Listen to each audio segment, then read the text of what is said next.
tendered our resignation and we have given our letter of withdrawal of support from the union government.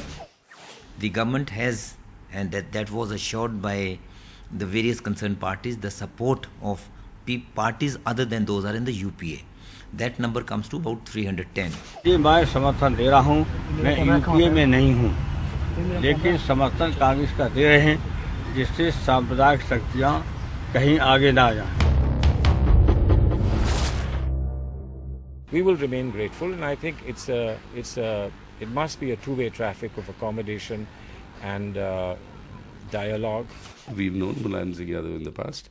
I mean, I think nobody else has got greater experience of working with Mulayam Singh Yadav than the CPIM and the left. And we know that there are certain uncertainties.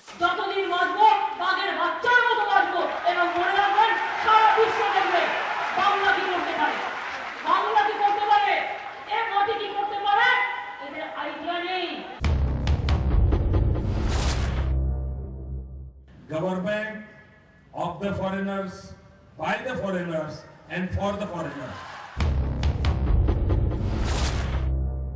The government has to see which are reforms which we can implement without much trouble.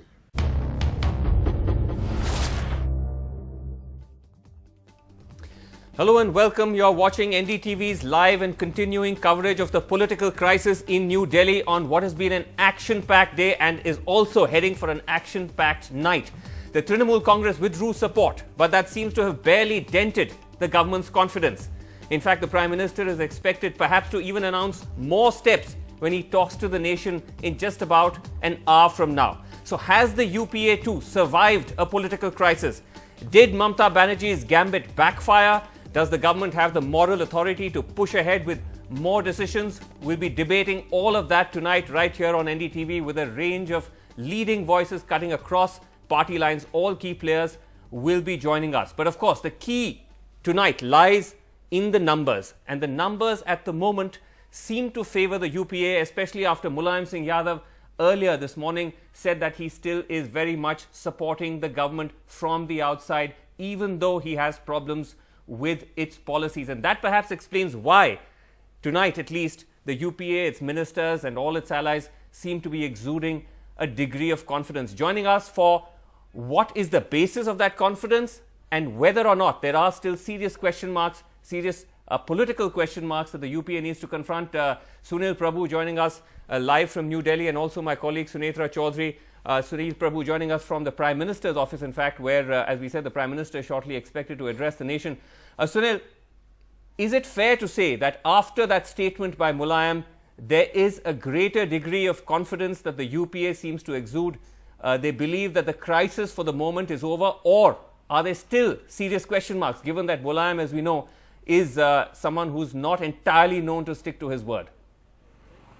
Well, they are quite confident, Srinivasan. You've seen those statements by the Parliamentary Affairs Minister saying that they have 310 members of Parliament. They are quite categorical about the fact, even without the Samajwadi Party, they will be still able to get that 272. So they are quite confident.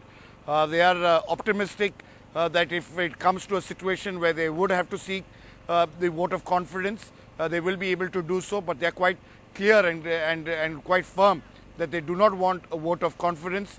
It's not a same situation like it occurred in 2008 when Manmohan Singh said that he will seek a vote of confidence. This time round, they are not doing that, but they are quite categorical that they have that numbers.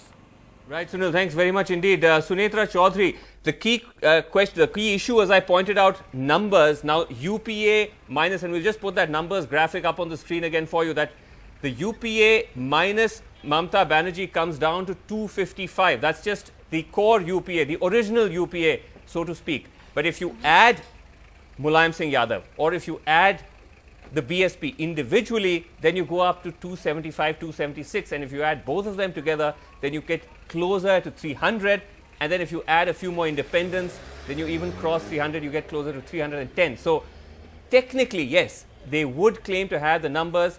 Sunil saying the government does not want to seek a trust vote. But what about the president, Sunetra? Could he ask the government to satisfy him and say, look, I still have some question marks about the numbers, that either you present fresh letters or perhaps even ask for a special session of the Parliament for a trust vote? What's the word from Rashtrapati Bhavan?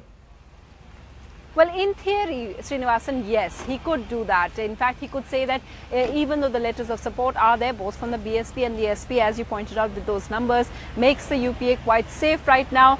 But it's up to the discretion of the President. He could, in fact, ask for a confidence vote on the floor of the House. However, it seems unlikely that he's going to do that. We've been speaking with officials in the President's House, and they say that the numbers are very clear. These two parties, BSP and Samajwadi Party, right in 2009, they came themselves, gave their letters of support. That's on record. So there's nothing really to dissent that. On top of the fact is the fact that nobody else, even the Trinamool Congress over here, doesn't really want to push that point. Even when they met the President today, all they're saying is because FDI is the issue that they split on, they want, in the next session of Parliament, they want a division of votes. But a trust vote, well, that doesn't seem. So for the moment, the President is quite clear that the UPA is safe.